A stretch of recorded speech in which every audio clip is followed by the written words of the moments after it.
ये हमारे संविधान ने अधिकार दिया है सुप्रीम कोर्ट को कि अगर गैर संवैधानिक बिल कोई पार्लियामेंट के अंदर पास होता है तो उसकी समीक्षा सुप्रीम कोर्ट कर सकता है और उसके खिलाफ कई बार फैसले दिए, कोई पहली बार तो है नहीं। मोदी जी को ये बात नहीं समझ में आ रही है और उन्होंने अपने द्वारा पोषित जो ट्विटर हैंडल है बीजेपी के द्वारा पोषित, वो क्या लिख रहे हैं सुप्रीम कोर्ट के बारे में? सरिया court of India.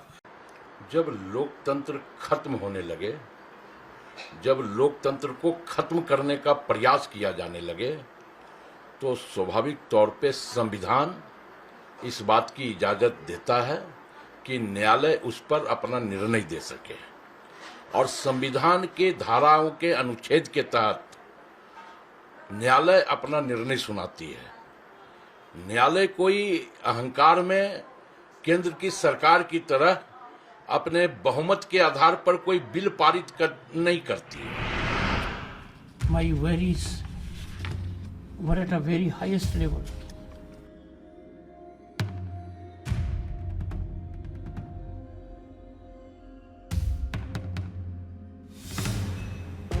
There is a directive to the president by a recent judgment.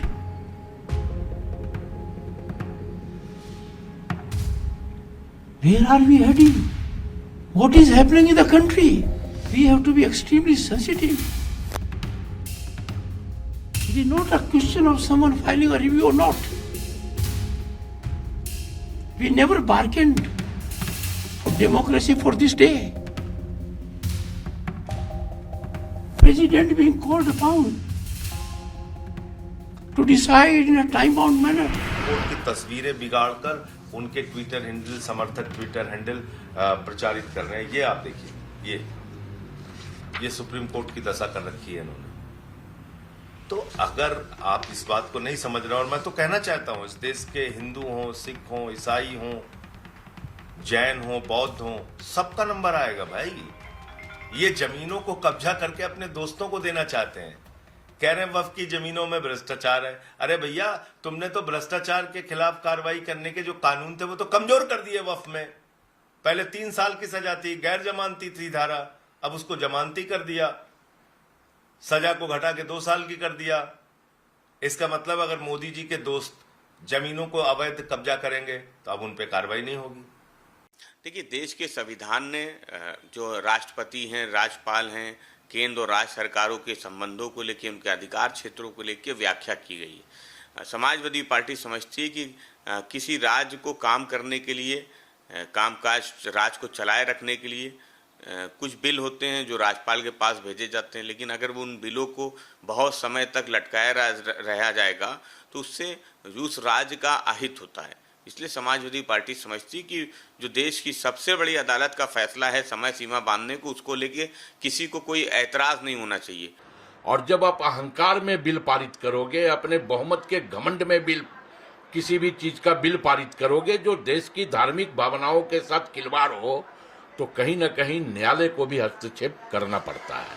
और न्यायालय इस मामले में हस्तक्षेप की है और हम न्यायालय को धन्यवाद देना चाहते हैं कि न्यायालय ने जो व्यवस्था या जो अपना निर्णय दिया है, स्वाभाविक तौर पे यह निर्णय लोकतंत्र के हित में है।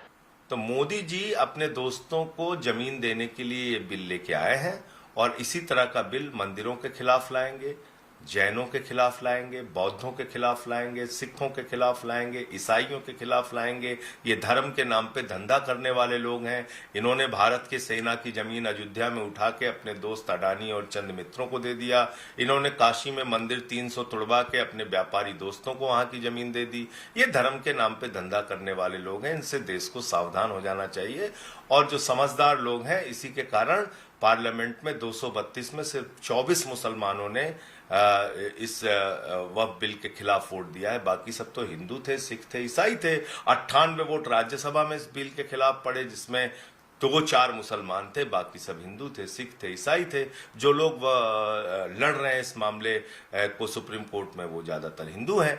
तो इसलिए मुझे लगता है कि इस बात को मोदी जी को समझ लेना चाहिए कि फसाद फैलाने वाले हिंदू तत्व चंद संख्या में वो आपके साथ हैं, सौहार्द फैलाने वाले करोड़ों की संख्या में हिंदू इस देश में धर्मनिरपेक्षता, अमन और चैन चाहते हैं। द वायर के और वीडियोस देखने के लिए सब्सक्राइब करें और बेल आइकन पर क्लिक करें। स्वतंत्र पत्रकारिता की आर्थिक मदद करने के लिए डिस्क्रिप्शन में दिए गए लिंक पर जाएं और अपनी राशि चुनें।